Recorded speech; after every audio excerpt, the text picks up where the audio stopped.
Come food shopping with me for fat loss. If you're unsure what food you should be buying for fat loss, I'm going to show you exactly what I buy, and I'm going to tell you why I buy those things so you can get an idea and understanding of what you need to buy for your fat loss goal. Now, if you were expecting to come with me walking down food aisles like every fitness influencer in 2024, unfortunately I'm not going to do that because I do my food shopping online. You're going to have me here and you're going to have me here. But what it does mean is that I can walk you through in detail exactly what I buy, why I buy it, and really explain to you how you're going to go around food shopping for your fat loss. Now, the first thing that I want to start with is this nutrition hierarchy idea for fat loss. So these are the things in order of importance that you want to focus on when it comes to food, not only to understand fat loss better, but to then help you organize how you're going to buy your food. So the first thing we need to look at is calories. And very simply put, you need to be in a calorie deficit to drop body fat. That's taking in less calories than you are expending. So this cup's going to be the amount of calories we burn.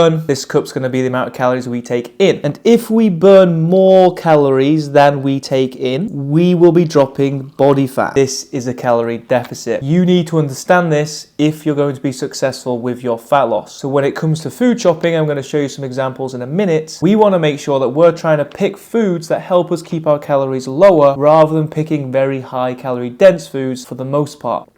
Not bad. Now, if you're not sure how many calories you need to eat, then you can simply comment down below with the word calories and I'll send you my free calorie calculator, which is a great way to help you work out how much you need to eat pretty accurately. Now, moving on to the second part of the hierarchy, we have protein. The protein is important because one, it's going to help us feel fuller for longer, which is important when we're dieting, and two, it's going to help us with retention of muscle mass, which we want to make sure we are nailing. Now, very shortly, I'm going to walk you through the protein sources I choose, why I choose them, and to help you pick yours. Third, we then have the micronutrients. So this is very simply stuff like your vegetable intake, your fruit intake. This is again important for helping us feel fuller and very simply for health, to make sure we're getting in the vitamins and minerals we need. Then fourth, we have flexibility. Flexibility is ensuring that we're still including some of the foods we really enjoy and love, because if we completely eliminate things like this, we're probably going to hate our diet and it's not going to last very long. Other things past this, you can then start looking at carbs, fats, meal timing, all that sort of stuff. However, these first four are the most important. Everything after this is very small details, very individual dependent.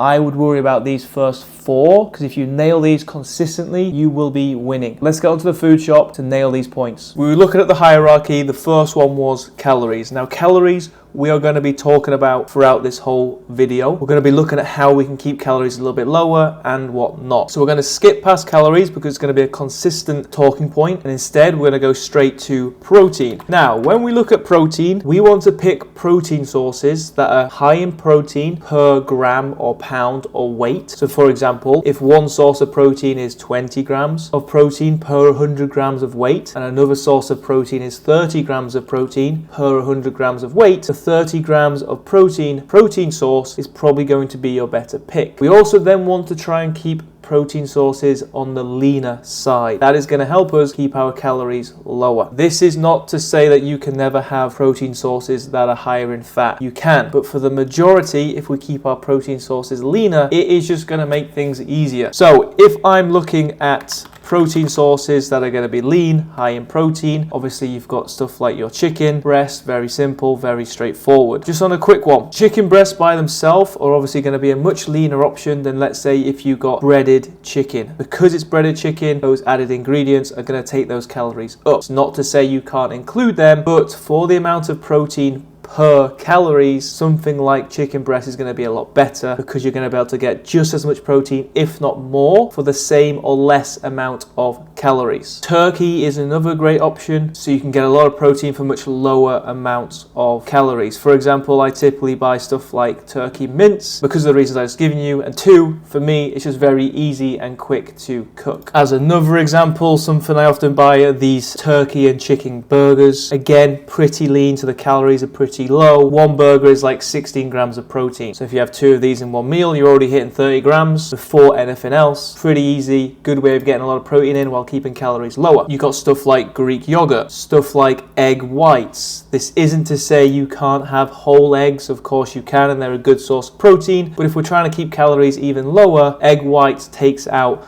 a lot of that fat content in eggs. Another good option is stuff like white fish. So again, stuff like haddock, stuff like cod. And again, as another example, getting these when they're not breaded is just going to save on the calories even more so. Now, white fish is typically lower in calories because it's a little bit lower in fats. If you were to compare that to something like salmon, for example, salmon would be a little bit higher in calories. Again, it's not to say you can't have salmon. I do buy salmon, very nutritious for you. I like it. But if we're trying to keep calories as low as possible, as protein as high as possible, then stuff like white fish might be a better option. So there you have a good amount of protein options that you can look for past sort of those standard items like meat, fish, dairy. You can obviously look at whey protein, protein supplements, but again, if you're going to buy protein supplements, look at protein supplements that are a little bit lower in calories. So whey protein, protein powders, probably better than protein bars and whatnot. Now, there are some items that maybe aren't great as protein sources by themselves, but they can be great as little add-ons to help bulk out a meal and bump that protein up. For example, stuff like kidney beans, chickpeas,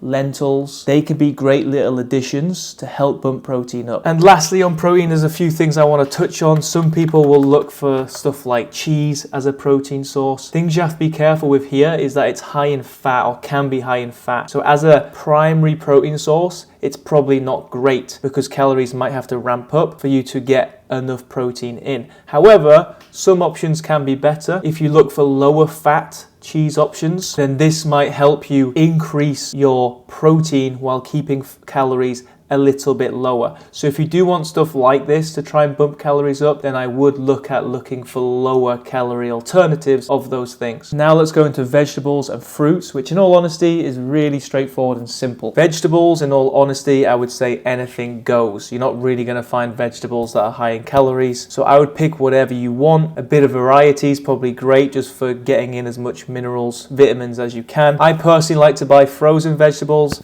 just because it's really easy for me and it lasts long if I don't go through it in time. But if you want to buy fresh, by all means buy fresh. Fruit can maybe get a little bit more complicated, but in all honesty, I wouldn't really think about it too much. Similar to vegetables, for the most part, anything goes. Is obviously more calorie dense than vegetables, but you're probably going to find or struggle to find something that's very, very calorie dense other than dried fruit. I would probably stay away from just because the calories in that can ramp up. Again, I typically buy frozen fruit because it lasts longer. It's really easy, straightforward for me. So that's what I buy. You can buy it fresh, whatever you want. As long as you're getting a plenty amount of vegetables, fruit in your diet, in each meal, then you're onto a winner. Then we have flexibility. You want to make sure that you're including some foods that you love and enjoy. You don't want to completely eliminate all of those things. Once you've nailed your protein, you've nailed your veg, fruit, micronutrients, we can look at including some flexibility within our diet. Now, as long as you're making sure the majority of your food intake is coming from these nutritious whole foods, I wouldn't really worry too much about having things in your diet that are maybe a little less nutritious or more processed. For example, I'll typically buy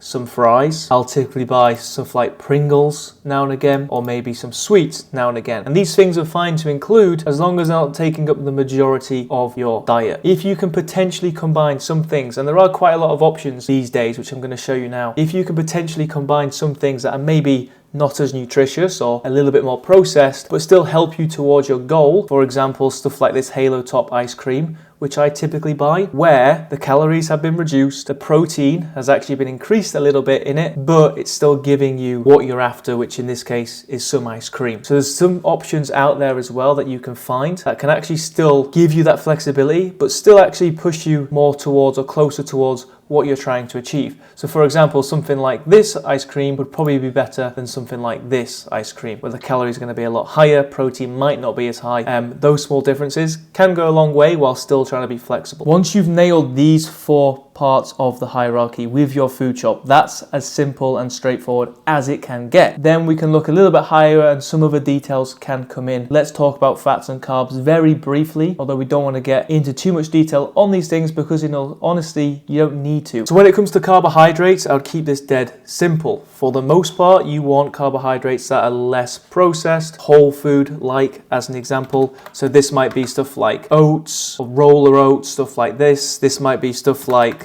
rice or simply potatoes. Getting most of your carbs from foods like these, you're going to be absolutely fine. Even pasta, stuff like that, The only things you really need to then consider is for the amount of volume or weight of that food in comparison to other sources, what are the calories going to look like? So for example, if I'm picking 200 calories of pasta and 200 calories of white rice, the amount of volume of the white rice might likely be higher than the amount of volume of the pasta. So if the 200 calories of the rice is going to help fill me up a bit more than the pasta, then potentially the rice is the better option. But it also comes down to individual preference. Fats, for the most part, personally, I probably wouldn't look at including a lot of them in your diet just because they're typically calorie dense, and therefore a lot of people might find it hard to keep their calories controlled if they have a very high fat diet. However, fats are also important within our nutrition just from a health standpoint. So you want to ideally try and get a good range of fats. Saturated fats comes from stuff like meat, dairy. Keep that on the relatively minimum if you can. Monounsaturated fats and polyunsaturated fats are the fats that you want to try and eat a little bit more of. Now, there's loads of sources where you can get this from. You can simply Google it and you'll find a load. But if you can try and include a little bit more of those fats, those types, rather than saturated fats or even worse, trans fats, then you're going to be fine. But again, I would try and keep fats in general on the lower side just for the sake of calories. So there you have it. That's as simple and straightforward as it can get when you're doing your food shop. A good little tactic that I will finish on is I would typically have maybe 3, 4, 5 different rotations of these main groups that I've been through. So proteins, veg, fruit, carbs, and fats. And then you can rotate through them from week to week. And that just makes it really easy when you come to do a food shop because it can almost become routine-like. And then it also helps with a little bit of variety if you're rotating through those options. Any questions on any of this, feel free to fire them over. I'll get back to you, but keep it simple. Again, if you want help with working out your calories, comment down below with the word calories. I'll send you over my free calculator. If you also want my free protein cheat sheet, if you want a bit more help with protein in terms of protein sources, how much to eat, how to eat it out or spread it out across the day, then comment down below with the word protein and I'll also be able to send you that. And lastly, if you did find this video helpful and you want to see more content like this to help you with your fat loss, do think about dropping me a follow or subscribing to the channel because it helps me out a lot. I'll see you on the next one.